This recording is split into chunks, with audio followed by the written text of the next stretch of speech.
আর ফিরে আসার পথ খোলা নেই ইসরায়েল বা ইরান কোনো দেশের জন্যই, বিশেষ করে ইসরায়েলের, কারণ হামলাটি তারাই করলো প্রথমে। এবার ইরানের পালা। তারা কতটা ভয়ঙ্কর শক্তি নিয়ে প্রত্যাঘাত করবে তার উপর নির্ভর করছে অনেক কিছু। তবে প্রতিশোধের বার্তা দিয়েছেন ইরানের সর্বোচ্চ নেতা আয়াতুল্লাহ খামেনি। আর সেই প্রতিশোধ যে তীব্র ও ভয়ঙ্কর হবে সেই হুঁশিয়ারিও দিয়েছেন তিনি।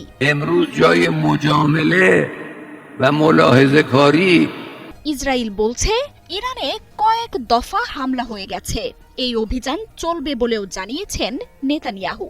তবে শুক্রবারের হামলা চিরশত্রু এই দুই দেশের পিছু হটার সব রাস্তাই বন্ধ করে দিয়েছে। এবার ইসরায়েল প্রস্তুত হচ্ছে ইরানের পাল্টা আক্রমণের। ইসরায়েল সব সীমা পার করে ফেলায় এবার সর্বাত্মক হামলায় যাবে ইরানও। আর কোনো বাছ বিচার নয়, ইরানের প্রতিশোধ যে ভয়ঙ্কর হবে সেই হুঁশিয়ারি দিয়েছেন ইরানের সর্বোচ্চ নেতা আয়াতুল্লাহ খামেনি। ইরান জুড়ে ইসরায়েলের হামলার পরই প্রতিশোধের এই বার্তা দেন তিনি। বেসামরিক স্থাপনায় হামলার মাধ্যমে সাধারণ নাগরিকদের হত্যা করায় ইসরায়েলকে কল্পনাতীত বেদনাদায়ক শাস্তি দেওয়ার ঘোষণা দিয়েছেন তিনি। ইরান এখন যে কোনো সময় হামলা চালাবে সেই বার্তা দিয়েছেন দেশটির সামরিক মুখপাত্র। শুধু ইসরায়েলই নয়, মিত্র যুক্তরাষ্ট্রকেও এই হামলার জন্য চূড়ান্ত মূল্য দিতে হবে বলে হুঁশিয়ারি দিয়েছেন তিনি। শুক্রবার ইরানের অন্তত 6টি পরমাণু ও সামরিক স্থাপনায় হামলা চালায় ইসরায়েল, যার মধ্যে রাজধানী তেহরান সহ পার্শ্ববর্তী অঞ্চলে থাকা সামরিক স্থাপনা নাতানজে ইরানের ইউরেনিয়াম সমৃদ্ধকরণ কেন্দ্রও রয়েছে।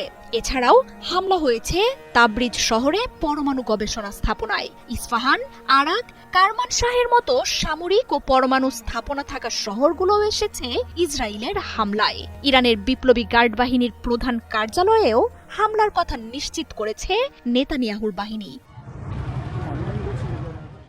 ইরানের হামলার শঙ্কায় এখন ইসরায়েল জুড়ে বিশেষ জরুরি অবস্থা জারি করেছে নেতানিয়াহুর সরকার।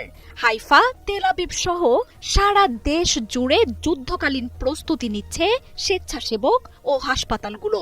মাটির নিচের বাংকারে আশ্রয় নিতে সারা দেশের বাসিন্দাদেরই বার্তা পাঠাচ্ছে ইসরায়েলের প্রশাসন।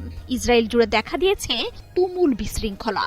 বাইরে বের না হওয়ার নির্দেশ দিলেও প্রয়োজনীয় সরবরাহ মজুত করতে হুড়োহুড়ি শুরু হয়েছে দেশ জুড়ে।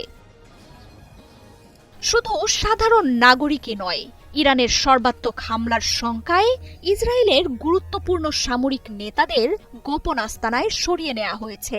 লুকিয়ে গেছেন নেতানিয়াহু সহ ইসরায়েলের সরকারের সাথে জড়িত ব্যক্তিরাও।